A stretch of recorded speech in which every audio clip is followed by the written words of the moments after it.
Hi guys! Welcome to my vlog. So, ngayon wala tayong magawa. Since Monday wala tayong pasok ang inyong lingkod. So, ngayon i-share ko na lang sa inyo kung ano yung ginagawa ko. Since Monday wala kaming pasok, wala kaming work until Friday tomorrow dito sa UAE. Pero ako kasi nag-work sa school. So, eventually nag-zoom kami para hindi naman kami makalimutan ng mga bata. So ayan, dahil nakakabagot na walang ginagawa. Actually naumpisahan ko ng maglinis kanina. Ngayon naisipan ko mag-vlog na lang muna, no? So pakita ko sa inyo, ma'am. Eto.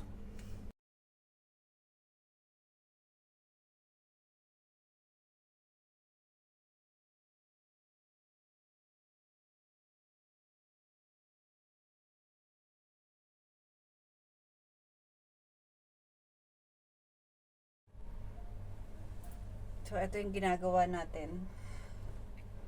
Because, wala tayong pasok. Magawa tayo ng paraan para meron tayong magawa at hindi maboring, di ba? So, ito na ngayon yung mga napalitan ko. Ayan. Ito yung partition or room ng isang OFW dito sa UAE. Ito yung tinitirahan namin. Maliit lang, sakto lang para sa aming pamilya. Nandito yung anak ko and then asawa ko, tatlo lang kami.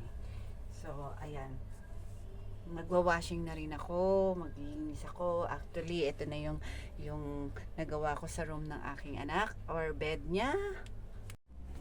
So ayan ang kanyang bed, diba? So nalinis ko na, napalitan ko na. So simple lang naman. And then sa labas, dahil may ingay yung aming washing machine, yung door na yan ang aming kitchen. So, see you later. So, mahilig ako makialam ng mga labahin. So, ito mga labahin to. Ang dami. So, ayan na. Labahin to ng anak ko.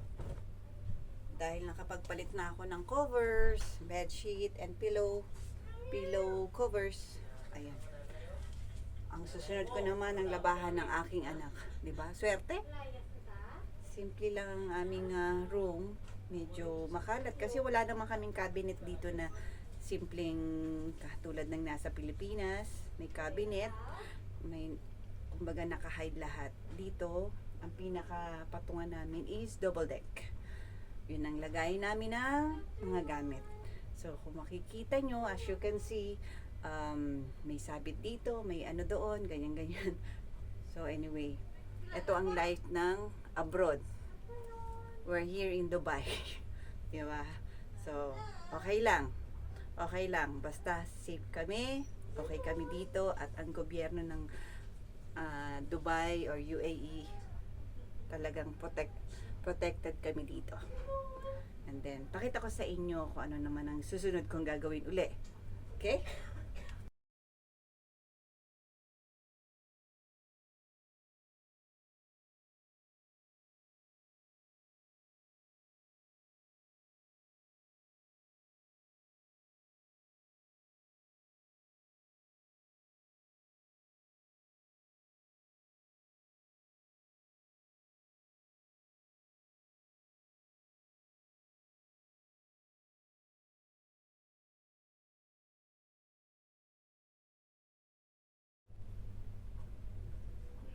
So, ito, nakuha ko na yung ilaban ko sa washing machine. Kumot. Isasampay ko to sa taas.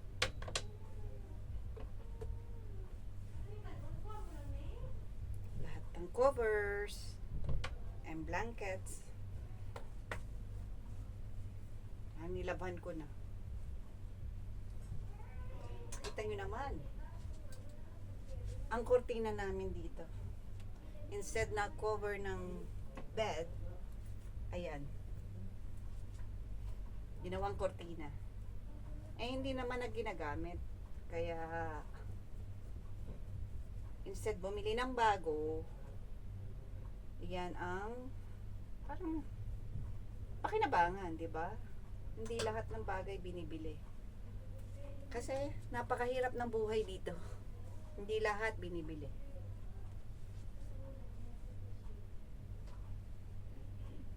So, sampay ko muna to sa itaas.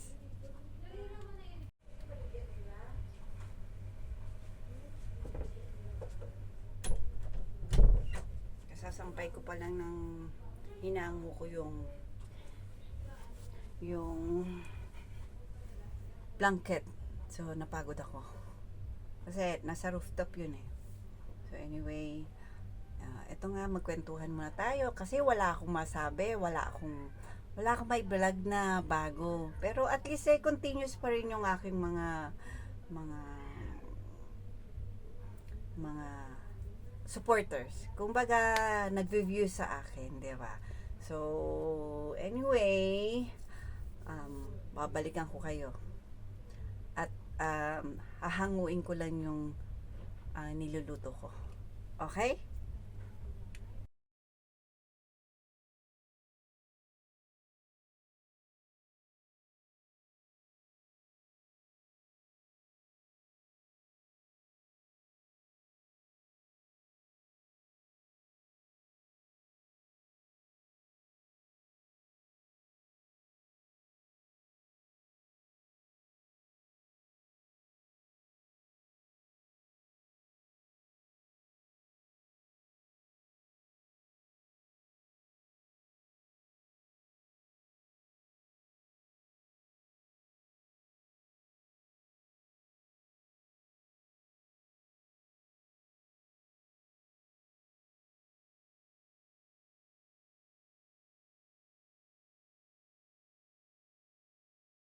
Lights isn't responding.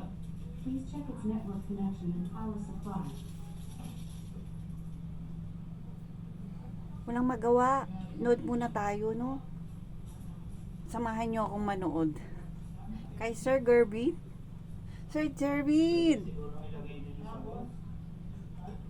Sir Gavin. Di ba? Yan lang. Kasi nakakatawa yung video niya eh. Yung vlog niya ba? Chef.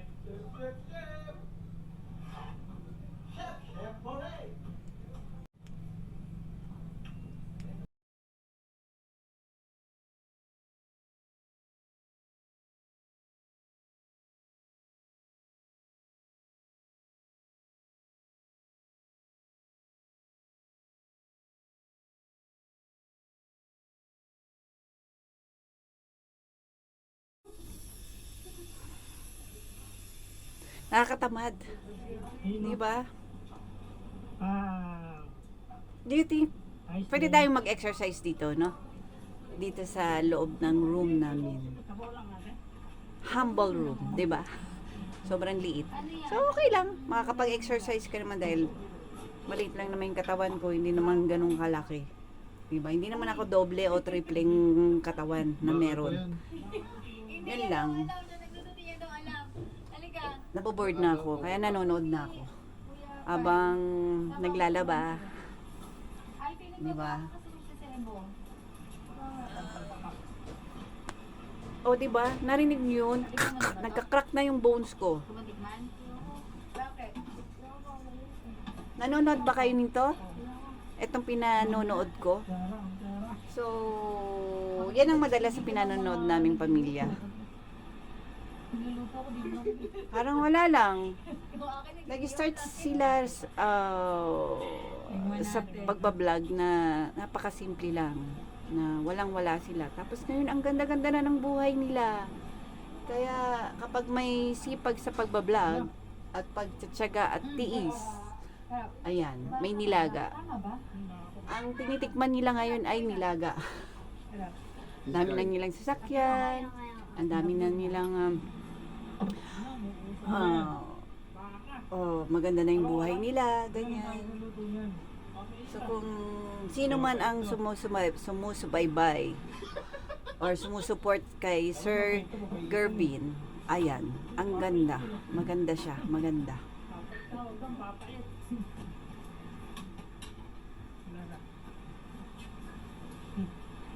Actually, naghihintay ako sa ano eh, sa nakasalang kong washing habang nanonood. Diba? Hindi pa ako nagla-lunch kasi kanina bago pumasok ang asawa ko,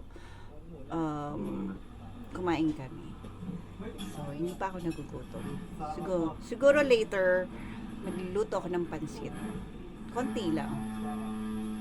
Parang nagkikrave ako sa pansit. Sige, samahan nyo na ako manood.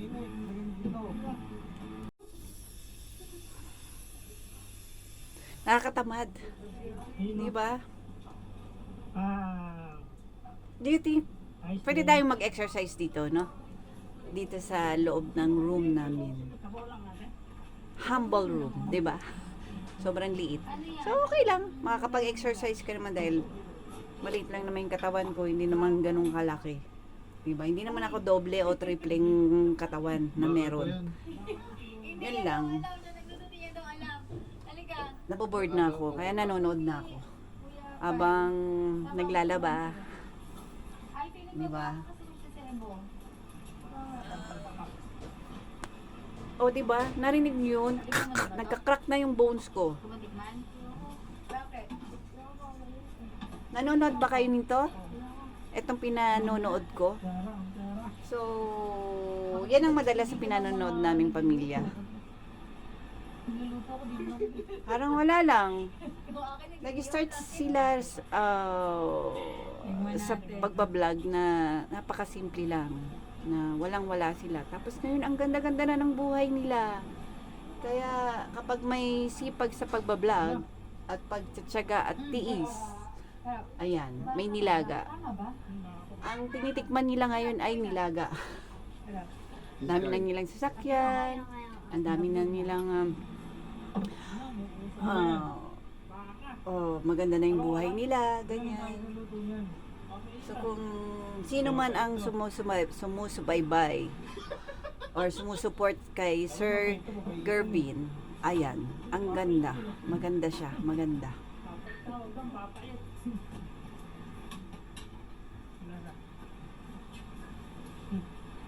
Actually, naghihintay ako sa ano eh, sa nakasalang kong washing habang nanonood.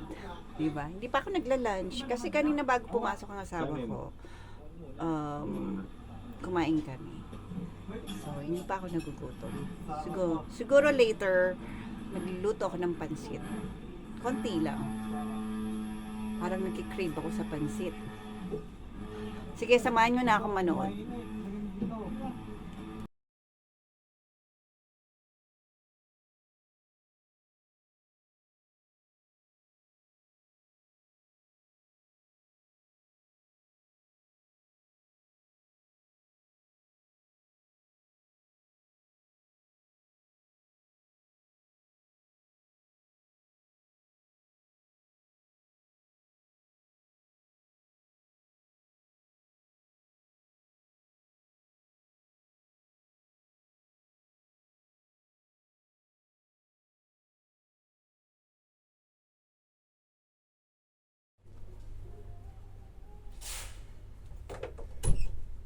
Ibang sinalang na naman ng bagong salang na naman. Bagong salang. So, ito yung makapal kasi kaya 2-3 lang sinasalang ko. Malalaki pa. Diba? So, baka magkaroon ng amoy. Alam nyo na. Kapag siniksikan mo ng maraming damit. So, aakit na naman ako, guys. At least may silbi yung ko. May bago akong video. Yun nga, sabi ng iba, wala bang kwenta? Okay lang. At least may bago, di ba? May bago tayong video or vlog. At the same time, yung mga taong nasa Pinas na nag-aalala na may kamag-anak dito sa Dubai, we're okay. we're good. Alam nyo yung nangyayari or balita dito sa Dubai. Baka yung balita sa Pilipinas is exaggerated. Kasi minsan AI na yung pinopost nila eh. So, maniwala kayo sa mga nakatira or stay dito sa Dubai. We're good. Protected kami ng government ng UAE. Napakagaling nila. Kaya wag kayong mag-alala, kami ay okay. Yun lang, some of the workers dito medyo work at home, and then katulad namin, wala kaming trabaho, pero continuous pa rin yung namin, may salary pa rin kami. Yun lang, dito lang kami sa bahay, hindi pwedeng malabas-labas kasi sa gabi nagkakaroon ng quitis. Doon sila umaatake. Pero we're okay. We're good here in UAE. Pero some of the part of UAE or yung nadali na building, I hope na okay sila. Okay sila. Okay? So, sampay ko muna to sa taas, guys.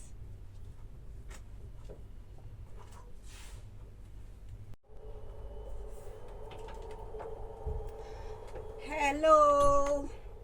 Ayan. Nakapag-dry na ako ng isa. O, di ba? Galing. Tiklop naman. Sayang ang downy, no? Kung matatagal siya sa init. Pero yung init ngayon, nakakapagpatuyo. Wala nang ganong napaka-ikli ng winter ngayon dito. Anyway, ayoko mag-isip kasi, kaya gusto ko maging busy ngayong araw na to. Minom ako ng 2 Panadol, masakit ang ulo ko.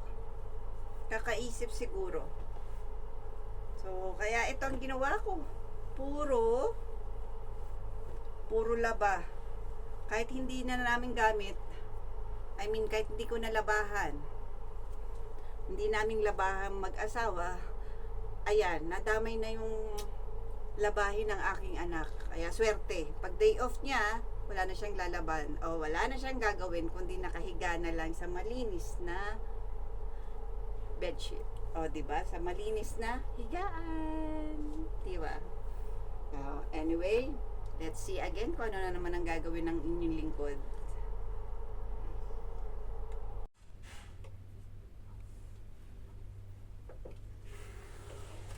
Anong merienda? Kahapon nagluto ako ng bilo-bilo. So, ito. Merienda natin. Tapos na yung aking washing machine. May next na naman ako.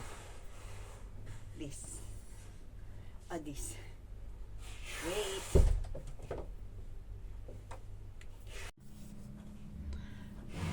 Kain tayo, guys. Merienda time. O, diba? Kain tayo.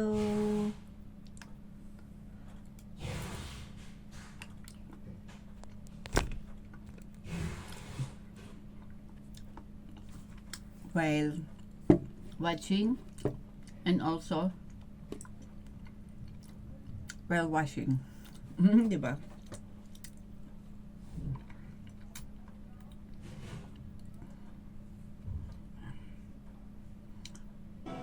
Mag-ano tayo ng mas.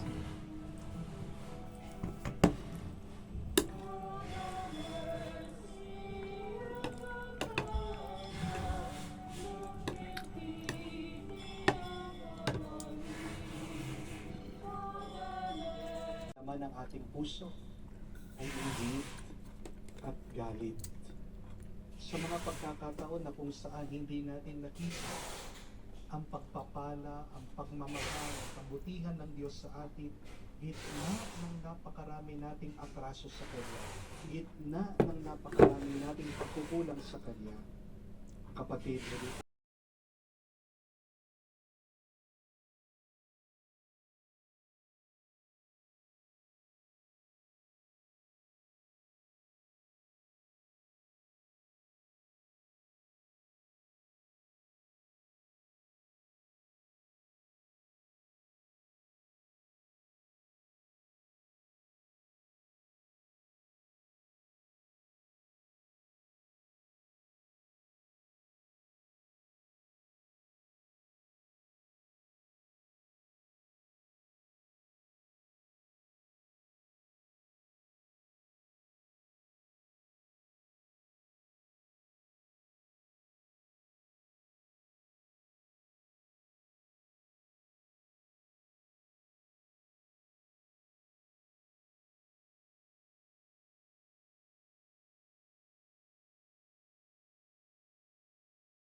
mo ang pag-aalaga mo sa buhay na ito. Alay mo palagi sa Diyos ang bunga ng kapaguran mo. Dahil yan ang kinatutuwa, kinagagalak ng Diyos.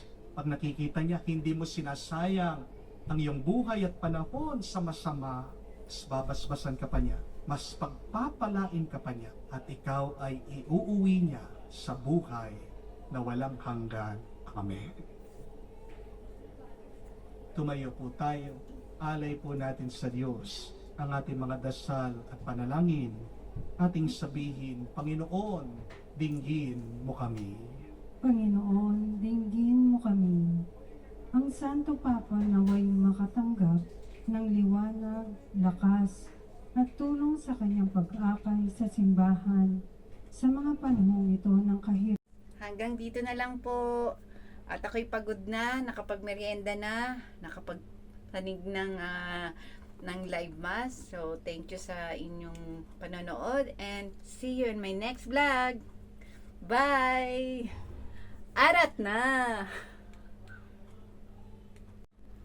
Thank you for watching. Bye!